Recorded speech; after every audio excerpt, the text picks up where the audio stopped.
అన్నామలై స్వామి గారి అంతిమ సంభాషణ నుంచి చూద్దాము. ఒకళ్ళు అడుగుతున్నారు, భగవన్ నామస్మరణ మంచిదేనా అని చెప్పి. అప్పుడు అన్నామలై స్వామి చెప్పారట, ఒకళ్ళు అడుగుతున్నారంట, స్వామి భగవన్ నామస్మరణ మంచిదేనా అని చెప్పి. అప్పుడు అన్నామలై స్వామి ఏం చెప్తున్నారంటే, బుబుగీత అని ఒక గ్రంథము, అది రమణ భగవాన్కి చాలా ఇష్టమంట. అందులో ఏమని చెప్పుందంట, నేను ఆత్మను, అంతా ఆత్మే, సర్వము ఆత్మే, ప్రపంచము ఆత్మే అని ఉందంట. మనం ఏమంటాము, మనలో ఉన్న ఆత్మే అంతటా ఉంది, ప్రపంచం అంతా కానీ సర్వజనుల్లో కానీ అని చెప్తాం కదా. సో ఈ విషయం మనం ఎప్పుడు గుర్తుపెట్టుకోవాలంట, నాలో ఉన్న ఆత్మే అంతటా ఉంది అని. దానివల్ల మనకు వచ్చే ప్రయోజనం ఏంటి, ఎప్పుడైతే నేను కాదు అనుకుంటామో, పరాయి వాళ్ళు అనుకున్నప్పుడే మనకి వాళ్ళతో అసంతృప్తి అనేది, లేకపోతే పరాయితనం అనేది ఉంటుంది. వాళ్ళ వలన భయం కానీ అసంతృప్తి కానీ ఉంటుంది. అదే నేను కానీ వాళ్ళే, మిగిలిన అందరూ నేనే, అందులో పరాయితత్వం అనేది లేదు, అంతా నేనే అనుకున్నప్పుడు ఇంకా అందులో అసంతృప్తి కానీ లేకపోతే భయం కానీ ఉంటుందా, ఏమి ఉండవు. అలాంటప్పుడు ఏమంటున్నారు, ఎప్పుడైతే నువ్వు ఈ విషయాన్ని గుర్తుపెట్టుకుంటావో అంతటా నేనే అని, అప్పుడు మనకంట టన్నుల కొద్దీ పుణ్యం వస్తుందంట. భగవన్నాస్మరణ ఎందుకు చేస్తాము, భగవన్నాస్మరణ చేస్తే పుణ్యం వస్తుందంట. మన జన్మని ఆఖరి జన్మగా ఏది చేస్తుంది, ఎప్పుడైతే మనకి పూర్ణమైన జ్ఞానం వస్తుందో అప్పుడే మనం మన జన్మని ఆఖరి జన్మ చేసుకోగలుగుతాం. ఎప్పటి వరకు మనకి సరి అయిన జ్ఞానం రాదో, ఎప్పటి వరకు మనము ఈ జన్మని ఎలాగా ఉపయోగించుకొని మళ్ళా పునరపి జన్మం పునరమరణం లాగా ఆ చక్రంలో పడకుండా ఉండగలిగేటట్లు మనల్ని మనం ఆచరణలో పెట్టుకుంటామో అప్పుడు కదా వేరే జన్మ రాకుండా ఉంటుంది. మరి అలా చేయాలంటే, మనకి జ్ఞానం రావాలి అంటే జ్ఞానాన్ని చెప్పే గురువులు కానీ దానికి సంబంధించిన గ్రంథాలు కానీ మనకి దొరకాలి కదా. రుబుగీతని కనుక మనం పూర్ణతః అర్థం చేసుకుంటే కనుక ఖచ్చితంగా మనం ఈ జన్మని ఆఖరి జన్మగా చేసుకుంటామంట. మనం చెప్తాం కదా, అష్టసిద్ధులు స్వామివారి వశమై ఉన్నాయంట. అవి ఎందుకు అలా అష్టసిద్ధులు ఉన్నాయంటే, ఆయన ఎప్పుడు రామనామ జపం చేస్తూ ఉండారు. మనకి చెప్తారు కదా, ఏదో ఒక నామాన్ని పట్టుకోండి, లేదా ఒక మంత్రం చేయండి, ఏదో ఒక జపం చేయండి అని చెప్తూ ఉంటారు. అలా చేయడం వలన ఏమవుతుందట, దానివల్ల ఏదో కొంత ప్రభావం మన మీద పడుతుందన్నమాట. అది కూడా మనల్ని మారుస్తుంది. ఆయన సముద్రం దాటారని మనం చూస్తాం కదా.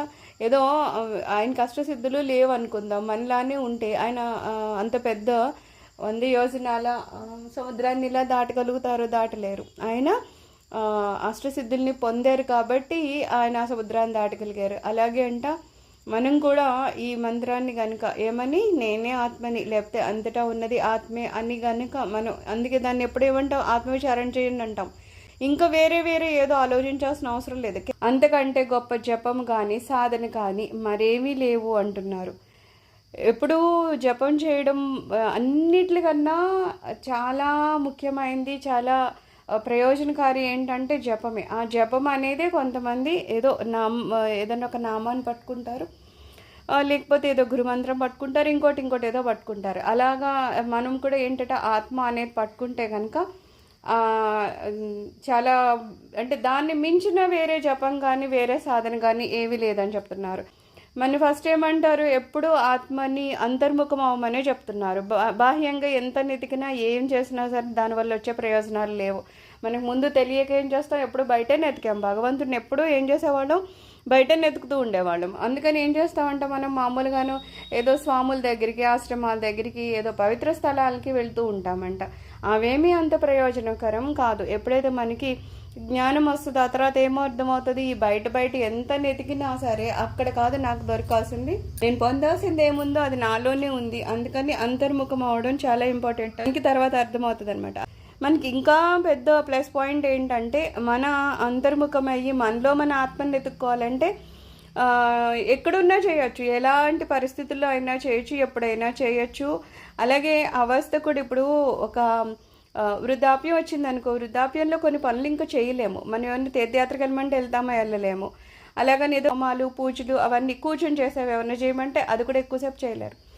కానీ ఈ ఆత్మవిచారం చేయడము, అంతర్ముఖం అవడం అనేది కేవలం కనీసం మన వెన్నుముక నిటారుగా పెట్టి కూర్చోలేని స్థితిలో ఉన్నప్పుడు పడుకునైనా చేయమని చెప్తారు. ఎందుకంటే ఆత్మవిచారణ అనేది మాత్రం ఇంపార్టెంట్. అక్కడ నువ్వు ఆత్మని తెలుసుకోవడం ఇంపార్టెంట్ తప్పితే కనీసం నీ పొజిషన్స్ కూడా నీకు అవసరం లేదు. ఎంతో దూరం నడుచుకుని వెళ్ళాలి, దేనిలో ప్రయాణాలు చేయాలి, ఇవన్నీ లేకుండా నువ్వు ఎక్కడున్నావో ఎలా ఉన్నావో ఏం చేసినా సరే నువ్వు ఆత్మవిచారణ చేయొచ్చు. కాబట్టి అన్నిటికైనా తేలికైన పద్ధతి. దీన్ని మించి ఇంకా ప్రయోజనకరమైన ఇంకోటి ఏదన్నా ఉందా సాధన అంటే లేదు అని చెప్తున్నారు. పుణ్యక్షేత్రాలకి పవిత్ర క్షేత్రాలకి వెళ్ళాలి అని అడుగుతుంటే ఆల్రెడీ ఎక్కడ వాళ్ళు ఉన్నారు, అరుణాచలంలో ఉన్నారు కదా. అప్పుడు ఆయన ఏమన్నారు, ఒకళ్ళు నువ్వు పుణ్యక్షేత్రానికి వెళ్ళాలంటే మళ్ళీ ఎక్కడికో వేరే పుణ్యక్షేత్రానికి వెళ్ళాల్సిన అవసరం లేదు, ఈ అరుణాచలంలోనే ఉండండి అని చెప్తున్నారు. ఎందుకంటే అక్కడ ఇప్పటికీ ఋషులు చాలామంది ఉంటారు కదా, అలాగే ఋషులు కానీ రమణులు కానీ అనుభవం ఉంది కదా, అక్కడ చాలా శక్తి ఉంటుంది, అక్కడ చాలా శాంతిగానే ఉంటుంది. ఇంకోటి ఏమంటున్నారు, ఆత్మని కనుక్కునే శక్తి ఇక్కడ బాగా ఉంది అంటున్నారు. అది కొంత డిఫరెన్స్ ఉంటుంది అనమాట. ఎక్కడైతే సాధువులు అది తిరిగి ఉన్నారో, లేకపోతే మహాత్ములు ఉన్నారో, లేకపోతే భగవంతుని ప్రదేశం అవుతుంది, అలాంటి చోట్ల ఖచ్చితంగా మనం ఆత్మని సాధించే సాధన ఇంకొంచెం మంచిగా జరుగుతుంది అనమాట. అక్కడ శక్తి ఉంటుందన్నమాట, మనకి ఇంకొంచెం శక్తి దొరుకుతుంది. అందుకని అలాంటి ప్రదేశాలకి వెళ్ళి అక్కడ చేయొచ్చు. అందుకని నువ్వు ఇక్కడ అరుణాచలంలోనే ఇంకా కొన్ని రోజులు ఉండొచ్చు అని చెప్తున్నారు స్వామి. అయితే ఏమంటున్నారు, అరుణాచలమే ఆత్మ. ఇక్కడ ఆత్మ అంటే పరమాత్మ కదా, అరుణాచలుడే శివుడు అని అంటాం కదా.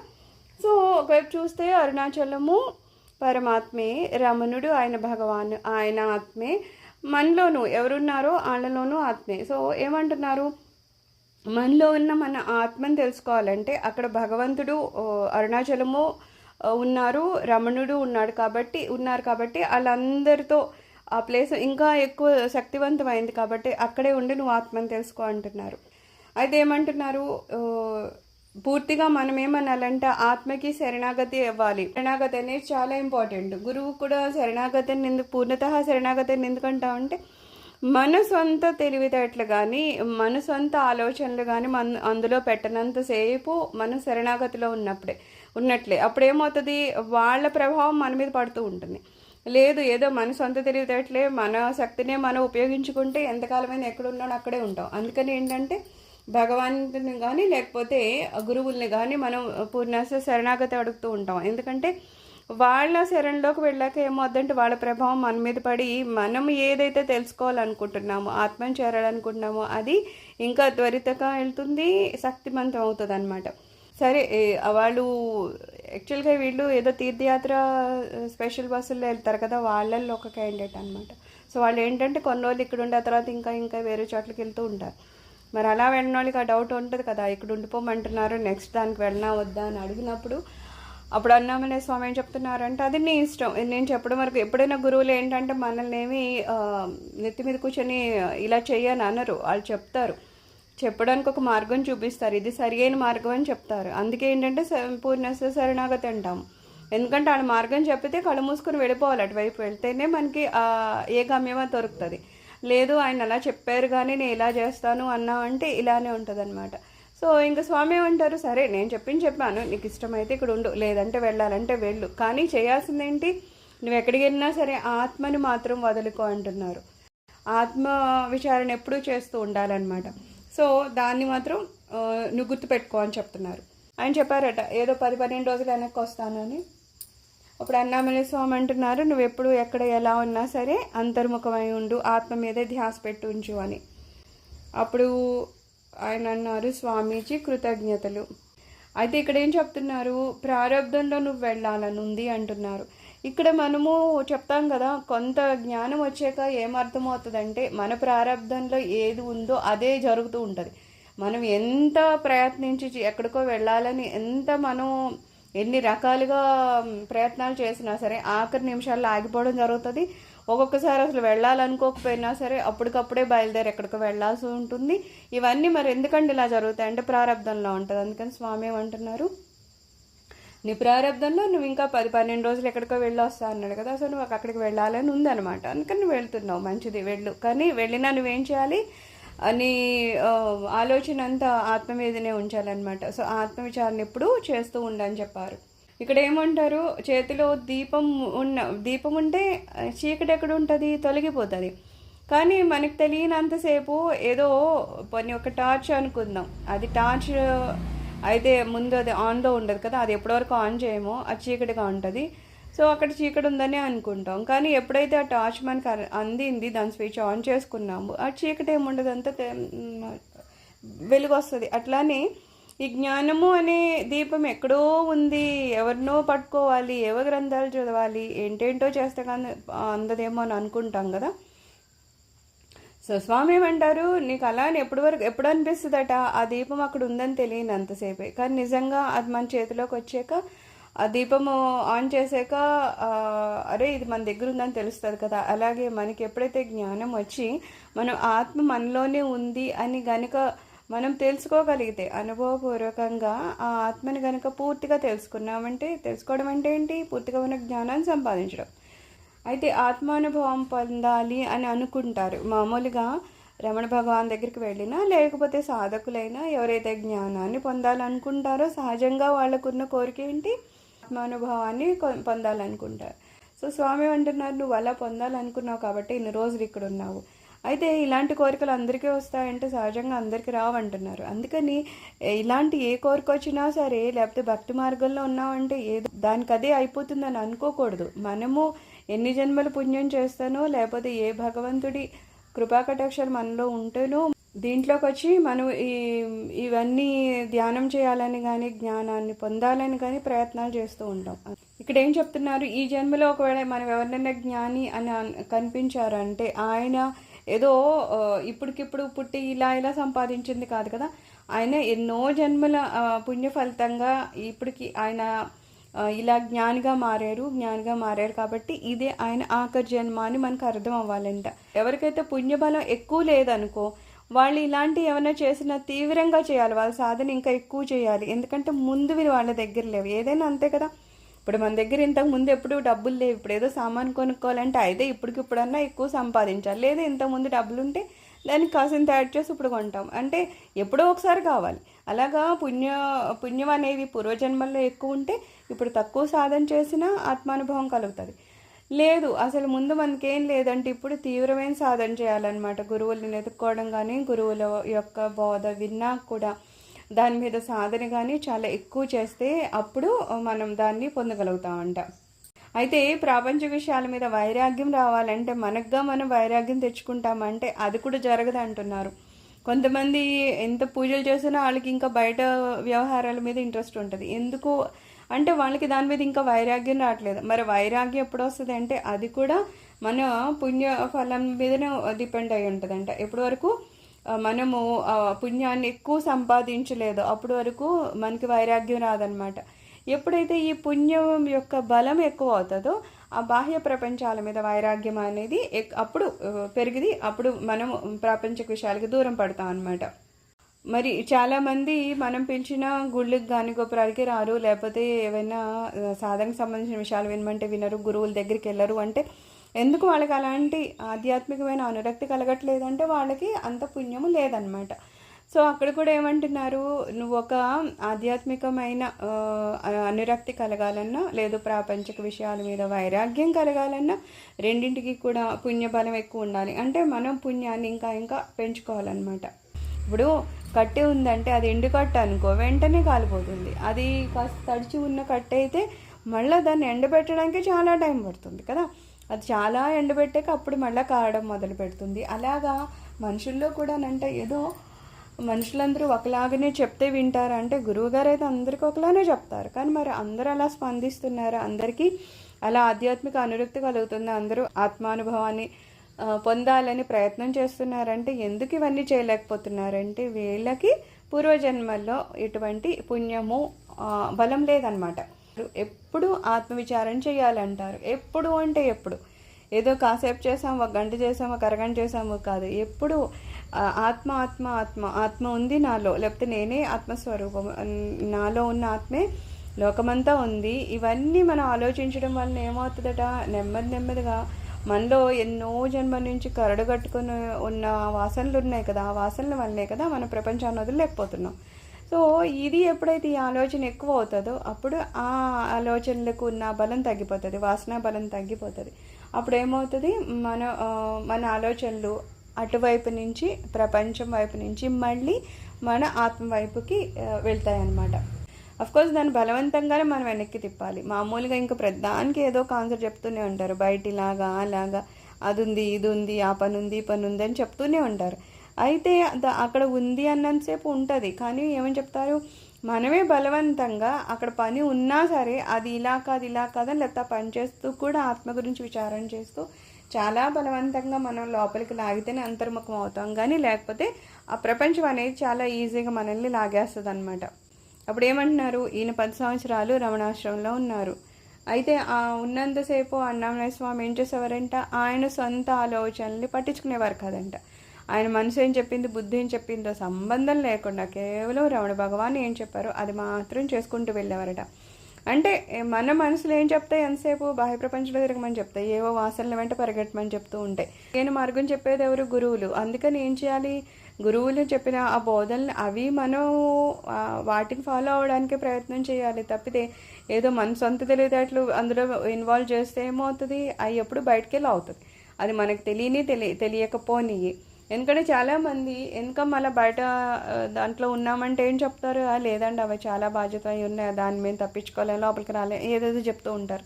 ఎందుకు అంటే వాళ్ళకి అది అలా అనిపిస్తుంది అనమాట. ఇంకా ప్రపంచాన్ని నేను వదిలి ఉండలేను, లేకపోతే ప్రపంచంకి తప్పితే ఆధ్యాత్మికం వైపు నేను ఎక్కువ సమయాన్ని కేటాయించలేను అని వాళ్ళు ముందే డిసైడ్ అయిపోతారు. మరి నిజంగా అందరికీ అదే పరిస్థితి అంటే మరి అందరికీ బాధ్యతలు ఉంటాయి, కానీ అందరూ అలా ఉండరు. కొంతమంది దాని నుంచి పక్కకు మళ్ళీ ఆత్మవిచారణ చేసుకోగలుగుతూ ఉంటారంటే వాళ్ళు కనీసం ప్రయత్నం చేస్తూ ఉంటారు. ఈ ప్రయత్నం చేయాలనే ఆలోచన కానీ, ఆ ప్రయత్నం చేయడానికి కావాల్సిన పరిస్థితులు కానీ దేనివల్ల వచ్చినాయి అంటే వీళ్ళు ఇంతకు ముందు జన్మల్లో చేసుకున్న పుణ్యబలం వలన. అవి లేనంతసేపు వీళ్ళకి ఆలోచన రాదు, వీళ్ళకి అటువంటి పరిస్థితులు అనుగుణంగా ఉండవన్నమాట. సో ఏమంటున్నారు, ఈయనంట స్వామి దగ్గర ఉన్నంతసేపు ఆయన చెప్పేదే వినేవాడంట, తప్పితే ఈయన సొంత బుద్ధిని కానీ మనసుని కానీ వాడేవారు కాదంట. చిన్న స్వామి కూడా నేను సరైన మార్గంలోనే ఉన్నానని ఒప్పుకునేవారు. అయితే అక్కడ ఈయనే కాకుండా మరి రమణ భగవాన్ కాకుండా ఇంకా చాలామంది ఉంటారు కదా, వాళ్ళు ఎవరైనా ఏమైనా చెప్పినా సరే ఈ స్వామి చేసేవారు కాదట. కేవలం రమణ భగవాన్ ఏం చెప్తారో అదే చేసేవారంట. అందుకని ఇంకా ఆయన ఒకరోజు వచ్చి అన్నారట, నేను ఏం చెప్పినా సరే నువ్వు అసలు నా మాటలు కూడా లెక్కించడం లేదు, కేవలం భగవాన్ ఏం చెప్పారు అది మాత్రం తూచా తప్పకుండా చేస్తున్నావు, నువ్వు ఇలా చేస్తున్నావు, లేకపోతే ఇలాంటి నమ్మకము ఈ నిర్ణయాలు ఇవన్నీ చేస్తున్నావు అంటే ఖచ్చితంగా నువ్వు అనేక జన్మల్లో చేసిన పుణ్యాలు ఫలితమని ఆయన కూడా ఒప్పుకున్నారని చెప్తారు. ఇప్పుడు ఏదో గుళ్ళు గోపురాలు తిరగడం, పూజలు జపాలు ఇవన్నీ చేస్తే ఏమంటున్నారు, అవన్నీ మనము సాధన స్టార్ట్ చేసే స్టార్టింగ్లో అనమాట. ఇప్పుడు ఒకటో క్లాస్లో పిల్లవాడు ఎలా చదువుతాడో అది వేరు, తర్వాత చదివే పద్ధతి కానీ రాసే పద్ధతులు అన్నీ మారిపోతాయి కదా.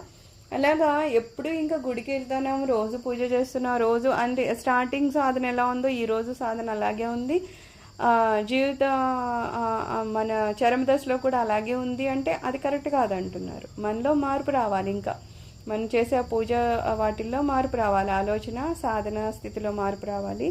సో అలాగా ఇంకా నువ్వు ఏం చేయాలి, అక్కడే ఒకటో క్లాస్లో ఉన్నట్టు ఉండకుండా ఇంకా పైకి వెళ్ళాలి. ఎలాగంటే నేను ఆత్మని, నేను శరీరం కాదు, మనసుని కాదు అనే దాని మీద చాలా అంటే చాలా మన కాన్సన్ట్రేషన్ ఉండాలన్నమాట. ఎందుకంటే ఏ జరుగుతున్నా మనం శరీరంతో లింక్ చేసుకుని చేస్తున్నాం.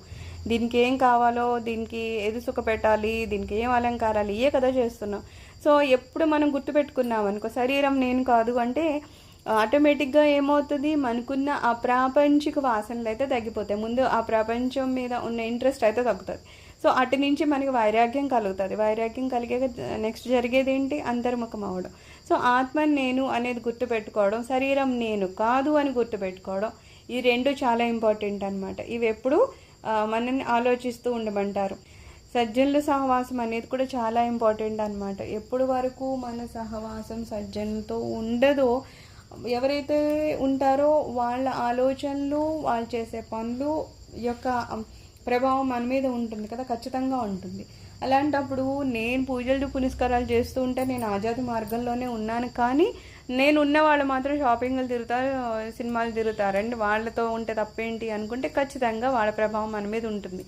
ఆ వైరాగ్యం అంత వైరాగ్యం లాగా ఉండదు అనమాట. ఎప్పటికన్నా అది మన నుంచి మనల్ని విడదీసేస్తుంది. అందుకని ఏమంటారు, ఎప్పుడు సత్సంగంలో ఉండాలంటారు. సత్సంగం ఏం చేస్తుంది, మనల్ని అంతర్ముఖం చేయడానికి ప్రయత్నం చేస్తూ ఉంటుంది. ఏది సత్యమైందో నిత్యమైందో మనకి క్లియర్గా చెప్తూ ఉంటుంది. కాబట్టి ఒకవేళ మనం ఎప్పుడైనా ఆ సత్యమైన వాటి వెంట పరిగెట్టినా సరే మళ్ళీ ఇవి రోజు మనకు చెప్తూ ఉంటాయి. కాబట్టి మళ్ళీ దాని నుంచి మనం వెనక్కి వస్తాం. లేదు ఈ మామూలు సాధన లేని వాళ్ళతోనో లేకపోతే కుస్సాంగత్యంలోనో ఉన్నామంటే జరిగేదేంటి, వాళ్ళు ఎక్కడికి వెళ్తున్నారో దానిలో మనల్ని రమింపజేసేటట్లు వాళ్ళు మనల్ని ప్రభావితం చేస్తారు. ఖచ్చితంగా మనం అందులోనే వెళ్ళిపోతాం. అప్పుడు ఆత్మజోలికి ఎందుకు వెళ్తాం, వెళ్ళాం కదా. అప్పుడేమవుతుంది, మళ్ళా పునరభిజన్నం పునర్మరణం అని ఆ చక్రంలో పడిపోతాం. అందుకని ఏమంటారు, ఎప్పుడు ఆత్మవిచారం చేస్తూ ఎప్పుడు సత్సంగంతో ఉండు అని చెప్పి భగవాన్ రాముళ్ళు అనేవారంట. సర్వం శ్రీరమణ చరణ అరవిందార్పణమస్తు.